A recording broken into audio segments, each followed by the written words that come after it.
Podcasting from Woodstock, Georgia, welcome to Soul Solutions, a show where we overcome our fears and our limiting beliefs. I'm your host, author, and certified life coach, Terry Kozlowski. Episode 7. Forgiveness is the greatest recognition that we are healing. The ability to forgive someone shows that we have inner strength. The statement, I forgive you, is simple but invokes powerful emotions from our egoic minds. We've all been hurt, and we've all hurt others, so we've been on both sides. The need to ask another for forgiveness is just as hard as forgiving someone who hurt us. But when we do, when we forgive someone, it's the most significant recognition that we are healing. Showing compassion for another through forgiveness is a fight between getting justice for the ego and our ability to rise above the experience we've had. Exonerating someone is a conscious choice we make. But many don't realize that the reason we absolve is for ourselves, not for the person who harmed us. Through the act of reconciliation, we are no longer drinking the poison of anger, tension, and despair. We are no longer blaming others for how we feel, but take responsibility for our part, our reaction, so we can reclaim our power. We think by withholding our forgiveness, we are harming the other person. We hope that we are punishing them, but that's a lie of the ego. The only person we harm by not reconciling is ourselves. Through compassion, we dissolve resentment and allows us to move past our wounded feelings. Because when we are hurt, happiness and peace elude us. So what is forgiveness and what forgiveness isn't? Forgiving someone is about condoning their behavior. Being merciful to another isn't about the other person or that they deserve our kindness. Reconciliation isn't pretending the betrayal didn't occur, nor is it making excuses for the unacceptable behavior. It also isn't about forgetting. We never deny our pain or our emotions. Forgiveness is about our inherent goodness. It's about us believing and being willing to extend mercy to those who have wounded us. To absolve someone is a process that takes time, but the effort is priceless to our well-being. Do you know that forgiving others helps increase our self-esteem? It also gives us a sense of empowerment and security. Understanding can help reverse the lies of the ego that keep us small, and things like believing that we aren't worthy. Studies have shown that by forgiving others, we decrease depression, anxiety, and anger. Forgiveness heals us by releasing tension and can lower blood pressure. It allows us to move forward with our life. Giving absolution to another helps us to change our inner world to allow peace and happiness into our daily lives. It is the key to freedom and healing. So how does unforgiveness hurt us? Others hurt us, yes. Then we allow the ego to repeat the event over and over in our mind. We replay the event and cause our own suffering. We have the ultimate choice to hold on to the anger, betrayal, and sadness. But if we truly see from the perspective of the heart, this is punishing us, not the betrayer. Even if they know that the behavior hurts us, they probably not being tormented by their actions. Therefore, by choosing to hold a grudge, we continue to penalize ourselves while they go on unaffected by our misery. By taking responsibility for our action to the offense, consciously choosing to forgive their harmful actions, we can release the negativity that weighs us down. We are now free from the sadness, free from the guilt, and free from the stress caused by the wrongdoing. My childhood trauma was profound. Child sexual abuse and my mother abandoning me on the streets of Albuquerque, New Mexico, over 1,600 miles away from my family, were very overwhelming to deal with at any age. Even though these events took place over 40 years ago, they can still affect me. But it was still my choice to forgive her, not because of her, but because I no longer wanted to extend my suffering. Holding on to my pain was making me physically sick. My body tried to get me to recognize my need to deal with my emotional pain, but I ignored it to my detriment. So why is forgiving so difficult? When I was 27 years old, I had someone tell me I should be over my childhood trauma because it occurred over 15 years prior. I wanted to get past the fear and pain that I experienced, but I wasn't. I wanted to forgive, but I couldn't pretend it didn't happen. We've talked about what forgiveness isn't, but being compassionate doesn't mean we reconcile with the party that injured us. True reconciliation involves understanding by both parties. It's about settling and resolving conflict. Both participants are aware and agree to work on the relationship. Although I wanted reconciliation with my mother, she was never in a place where she could fully take part. Personal boundaries needed to be put in place to keep me from being injured again until I could rebuild trust. These are the limits we create to identify reasonable and permissible ways for the offender to behave towards us. Also, it's how we respond when they step over those boundaries and the consequences of the actions that we impose. But setting up these safeguards can be difficult, especially since others see things as punishment. Although they are in response to their unacceptable behavior, they are there for our protection, not penalties to the wrongdoer. How do we forgive the unforgivable? Again, forgiveness is a conscious decision we make, so there are no rules. Each event has to be dealt with separately based on the infraction and the relationship we have with the perpetrator. Forgiving abuse of any kind takes additional time. It requires a more thoughtful approach for ourselves to act compassionately towards our abuser. However, all forgiveness comes from the heart, not the mind. After my abuse, my relationship with my mother fell apart and never was repaired. I saw her 3 times since the abuse took place over a 30-year time span. We spoke sparingly during this time.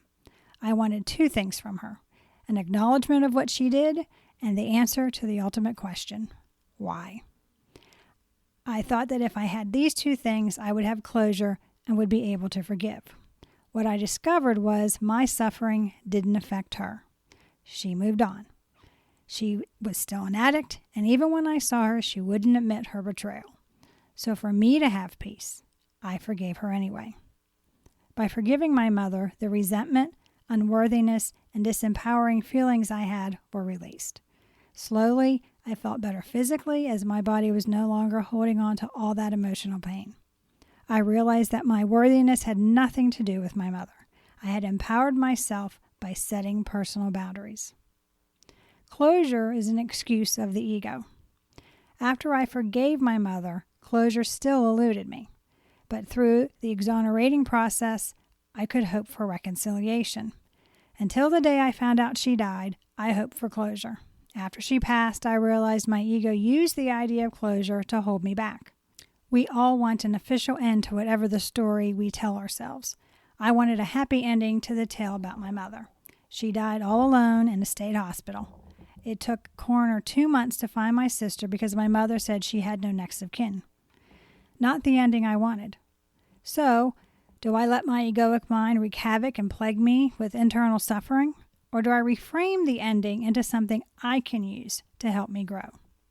The ending of my story is one of growth and love.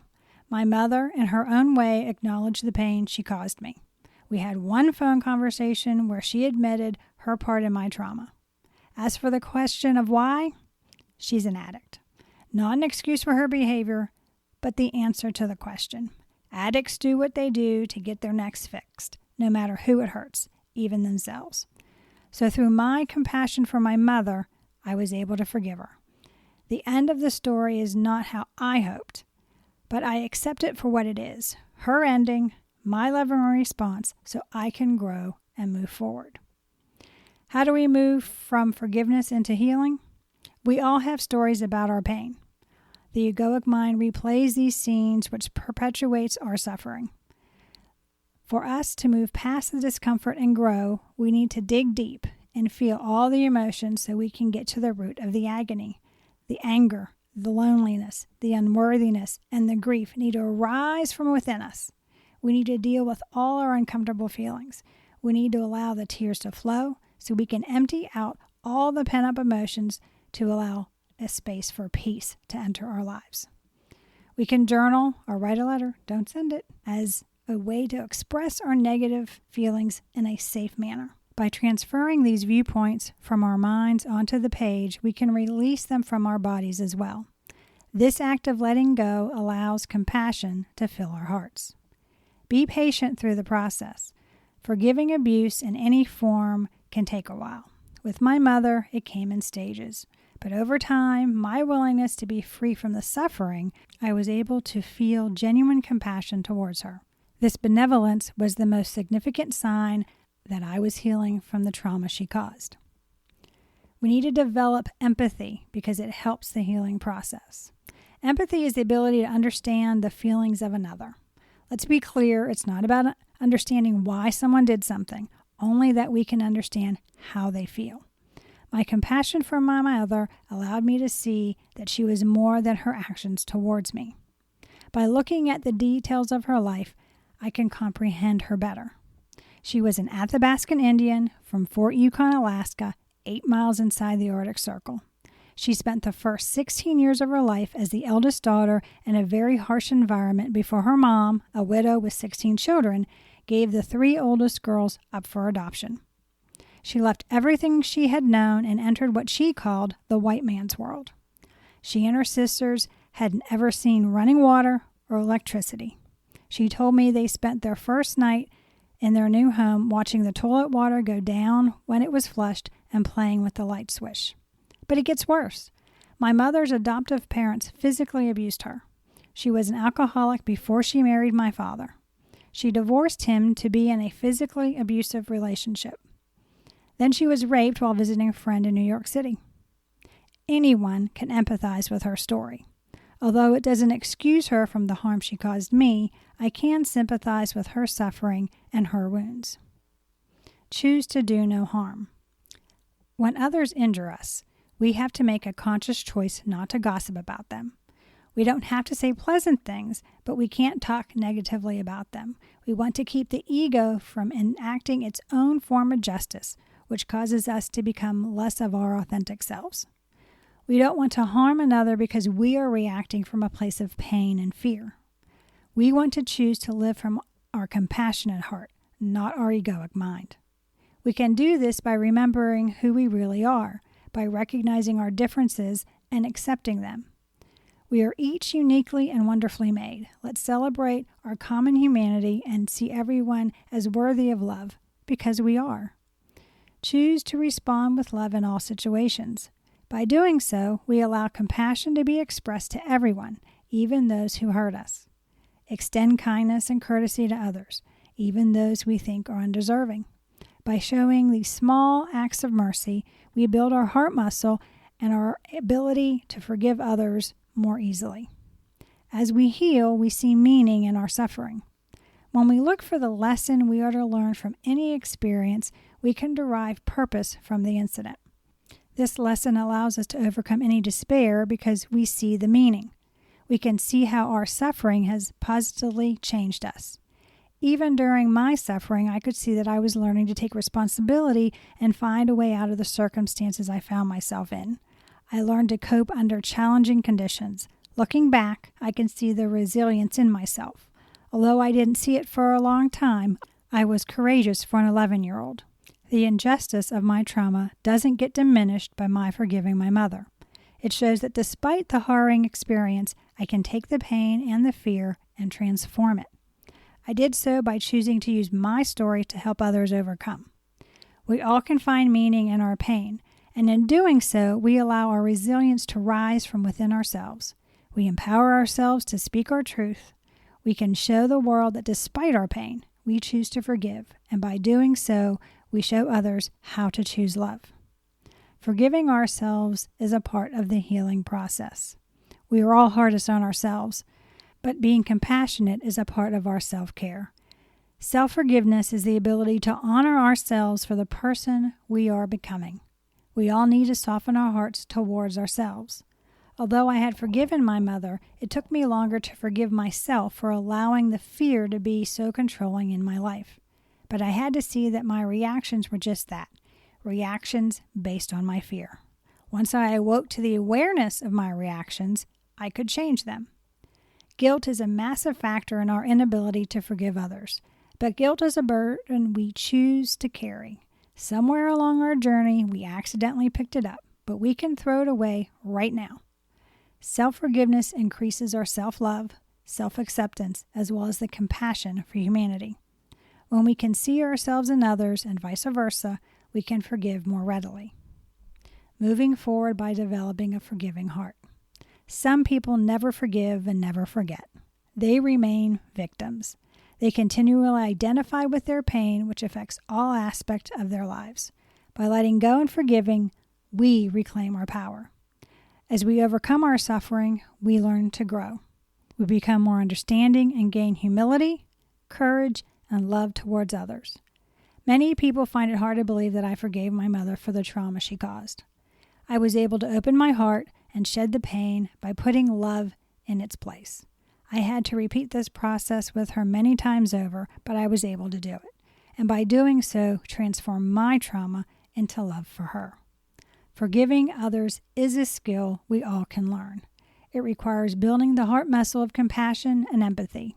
Through the process, we restore peace and happiness into our lives. The healing balm for forgiving others is a gift we give ourselves. We all move at our own pace, and there are many paths to the same destination. But the journey of forgiveness is one of hope.